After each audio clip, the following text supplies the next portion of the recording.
Hey guys, welcome back to my channel. Nama aku Rio, and this is The Mirror. Rasanya kita belum pernah membahas kasus atau kejadian seram di Indonesia, karena untuk aku pribadi agak was-was nih kalau misalnya bahas kasus yang ada di negeri kita, karena kemungkinan besar YouTube tidak mendukung itu gede. Tapi untuk topik malam ini terlalu menarik untuk dilewatkan. So guys, malam ini aku mau membahas sebuah kasus penghilangan nyawa menyeramkan di Indonesia, khususnya di Malang, Jawa Timur yang terjadi pada tahun 2019 yang lalu. Dan kasus ini menggemparkan Indonesia pada waktu itu. Kasus ini disebut sebagai kasus Mutiletong Sugeng di Pasar Besar Kota Malang. Dan aku yakin kalian akan merinding parah ketika tahu tentang jalannya kasus ini. So, tanpa panjang-panjang intronya, kita langsung masuk pembahasan. Before you do the exercise, The Mirror Mode, stop it.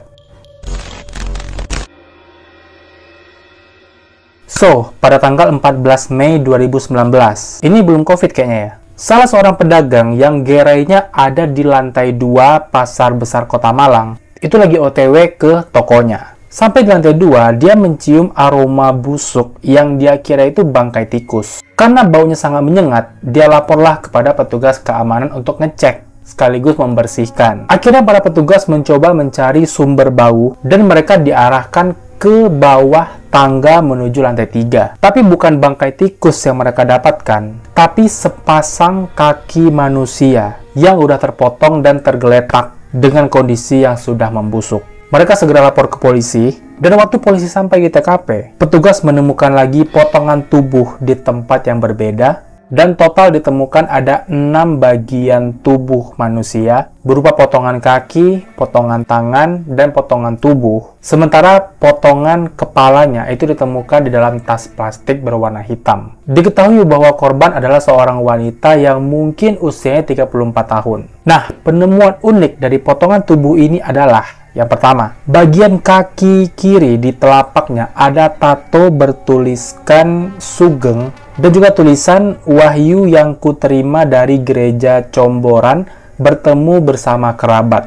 Di tato ini ada 2 kata yang kurang jelas dari fotonya, tapi ya begitulah kalimatnya. Dan terlihat tato ini sepertinya dibuat dengan cara menggoreskan benda tajam. Yang kedua, alat kelamin korban itu ditutup lakban. Yang ketiga, ditemukan tulisan di kertas dengan pena merah di dekat potongan tubuh yang ditemukan di kamar mandi. Tulisan ini dibuat menggunakan pena merah dan bertuliskan, pusat ruwetanmu dimanapun berada, yang buat sarang ruwet-ruwetanmu, semua terbukti jadi ruwetnya mayat ratusan juta. Mayat terbelah sama keranda yang dipikul pendosa.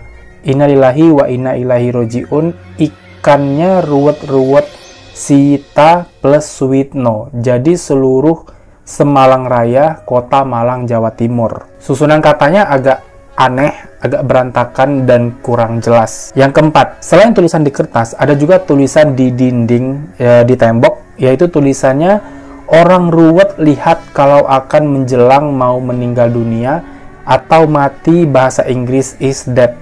Siksaan penyakit komplikasi mati mengisnakan. Jadi emang tata bahasanya agak berantakan gitu ya, Wak. Nah, semua yang ditemukan di TKP itu disimpan dulu oleh polisi sebagai barang bukti. Dan akhirnya dimulailah pencarian tersangka. Siapa nih orang yang tega melakukan ini sama si wanita itu?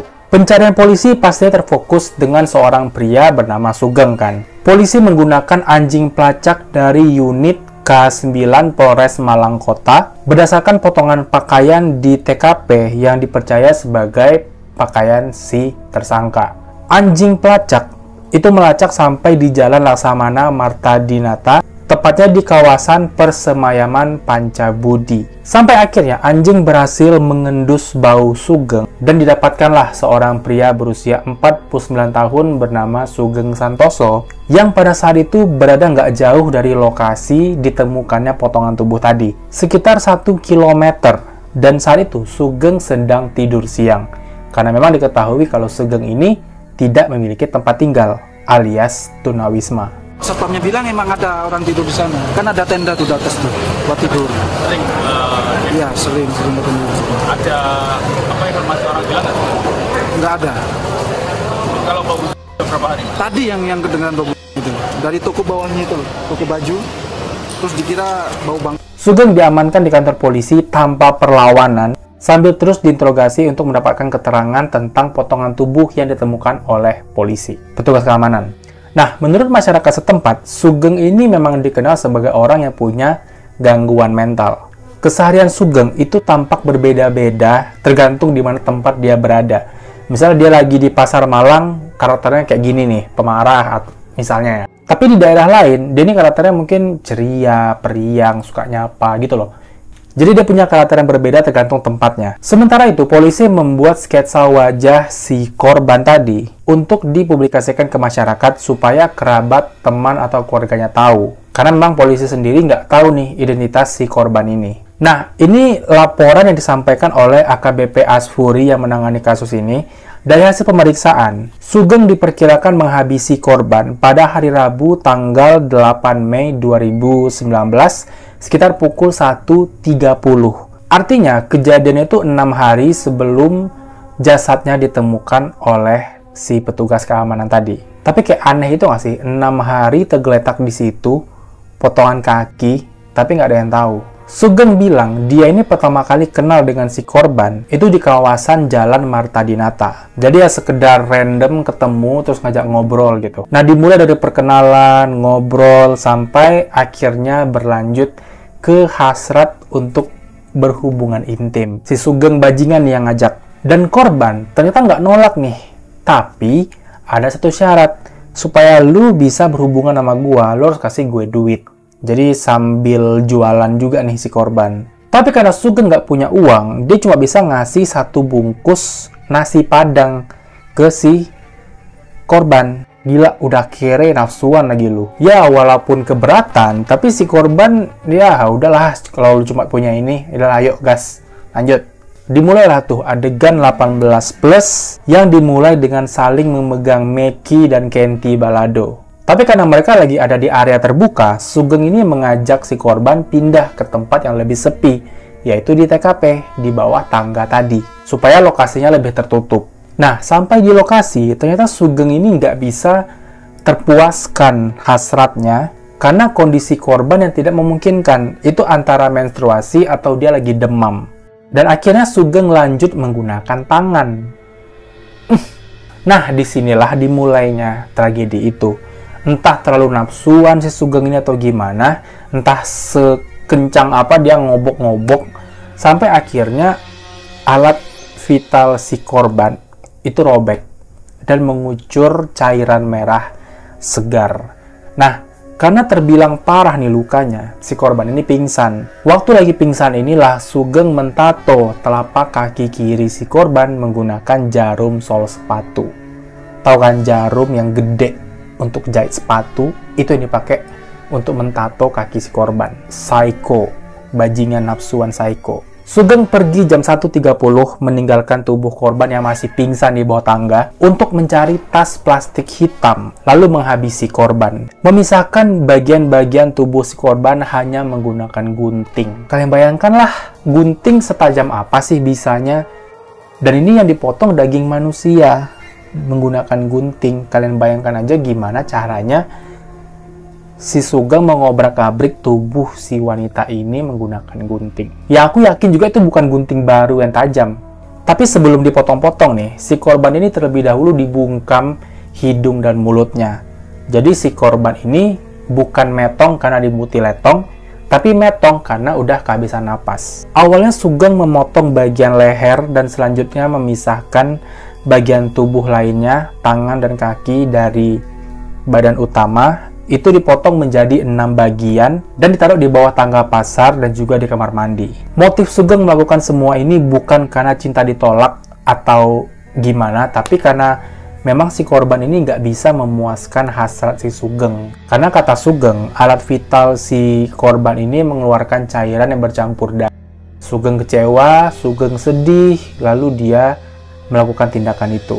Pada hari Rabu tanggal 26 Februari 2020, Sugeng dijatuhi hukuman oleh Majelis Pengadilan Negeri Malang dengan vonis 20 tahun penjara. Vonis ini lebih ringan kalau dibandingkan tuntutan dari jaksa, yaitu hukuman seumur hidup. Sugeng berupaya melawan dengan melakukan banding, tapi pastinya banding itu ditolak dan dia tetap dihukum penjara 20 tahun. Sugeng dan pengacaranya masih berharap pada putusan kasasi, tapi bukannya mendapatkan keringanan. Justru Sugeng divonis kasasi untuk dipidana mati pada 27 Agustus 2020. Sugeng Santoso, warga Kota Malang yang merupakan terpidana kasus mutilasi di Kota Malang divonis hukuman mati oleh Mahkamah Agung dalam sidang kasasi. Tapi sampai saat ini, hukuman mati Sugeng masih belum dilaksanakan dan dia masih menjalankan hukuman penjara. Juga naik aku, ini pun sambatan nangis nyambat di sini. Loro mas, loro. Terus kok iso nang jeding ya apa? Loro itu jeding niku kajeng ngising. Lah apa sampean tugeli? Lah niku wonten sing ngongkon lan lari-larine niku kemawon. Niku nek dipecah wis gak kuat mas. Kalau lebih baik aku paling ini masih gak cuman pateni yo mati. Lah terus sampean pateni ambek apa iku? Masih sampean tugeli ambek apa? Ambek lading ta ambek apa iku? Kok mboten gak lading sak wontene. Lah terus nugeline nggih apa? Gunting. Karo apa? Gunting. Karo gunting. Kok tugeli nangis apa gak rek? Mboten. Meneng ae. Nggih wong niku pun sedo. Pun mati. Oh pun mati. Nggih. Terus kok tugeli pisan? Nggih. Cek apa? Nggih, tedayane larine wis Jalukane. nggih.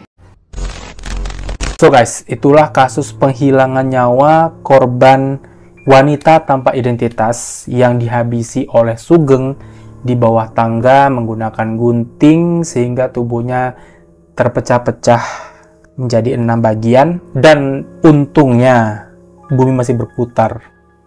Untungnya aku tak pilih menyerah.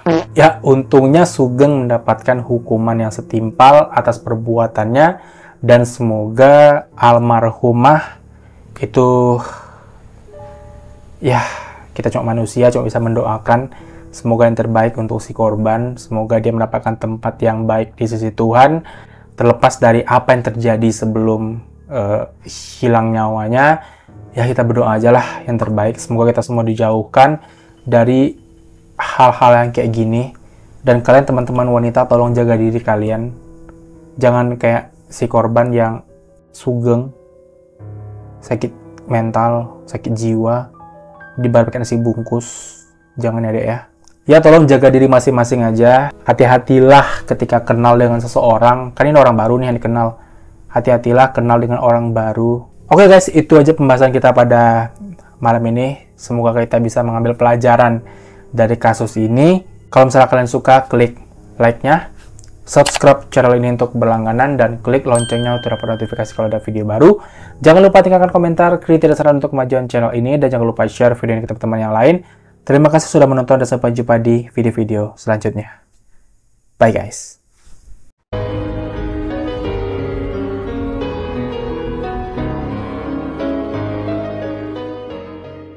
Ngeri aja deh kalau misalnya bahas kasus. Intinya agak ngeri aja deh.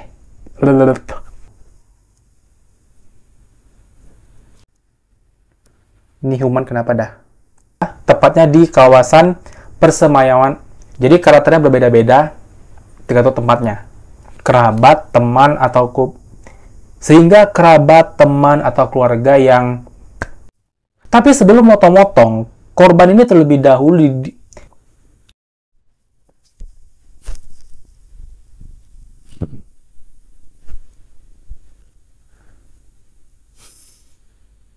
say hi ke, aku nggak tahu namanya siapa. Aku mau manggil dia Bonnie.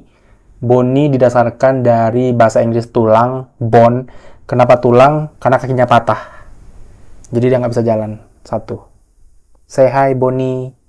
Hai. Hai.